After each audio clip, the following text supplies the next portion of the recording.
सपनों और हकीकत, इन दोनों के बीच की जंग हम सब ने कभी ना कभी तो महसूस की ही है।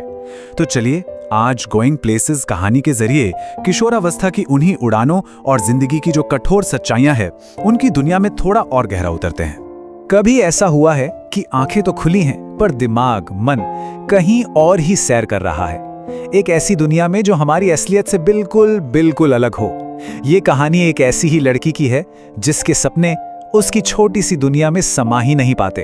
तो मिलते हैं हमारी कहानी की हीरोइन सोफी से।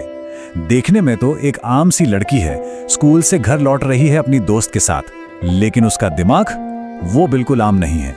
वो चलते चलते ही अपनी कल्पनाओं की एक पूरी की पूरी दुनिया बसा लेती है और बस यहीं से उसके सपनों का पिटारा खुलना शुरू होता है। उसका सबसे पहला और सबसे बड़ा ख्वाब अपना खुद का एक शानदार बुटीक खोलना।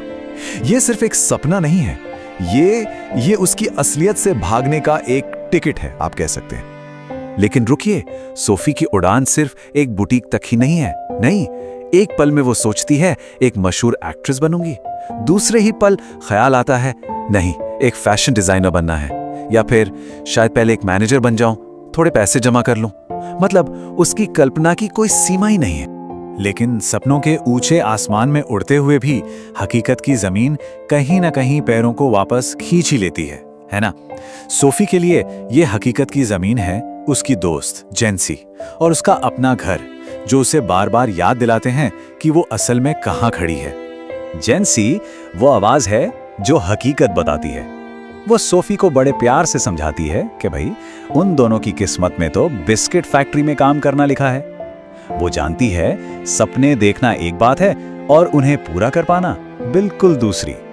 और यहीं पर सोफी की दो दुनियाओं के बीच की जो खाई है ना, वो बिल्कुल साफ नजर आती है। देखिए, एक तरफ ग्लैमर, शोहरत, बड़े बड़े ख्वाब, और दूसरी तरफ एक छोटा सा घुटन भरा घर और बिस्किट फैक्ट्री का वो भविष्य जो लगभग तय है।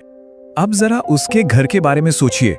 वो कोई सपनों का महल तो है नहीं, बल्कि एक छोटी सी तंग जगह जहां हर वक्त खाना पकाने की भाप, सिंक में पड़े गंदे बर्तन और एक अजीब सी घुटन का एहसास होता है। सच कहूं तो ऐसा माहौल किसी को भी वहां से भागने पर मजबूर कर देगा। तो जब अपनी असल दुनिया से इतनी निराशा हाथ लगती है तो इंसान क्या करता है?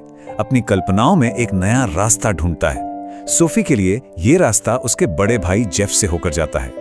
जेफ, सोफी का बड़ा भाई, वो एक पहेली जैसा है तो एक मैकेनिक।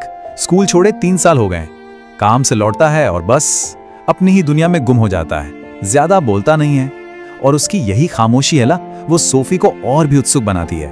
उसे लगता है कि इस खामोशी के पीछे कोई बहुत ही रोमांचक दुनिया छिपी है जिसके बारे में उसे कुछ नहीं पता। सोफी का सपना सिर्फ भागना नहीं है, नहीं, वो कल्पना करती है कि वो जेफ के पीछे उसकी मोटर बाइक पर बैठी है, एक खूबसूरत सी पीली ड्रेस पहने हुए, और जैसे ही वो एक नई दुनिया में कदम रखते हैं लोग तालियों से उसका स्वागत कर रहे हैं। ये सिर्फ एक सपना नहीं है, ये आजादी की तड़प है।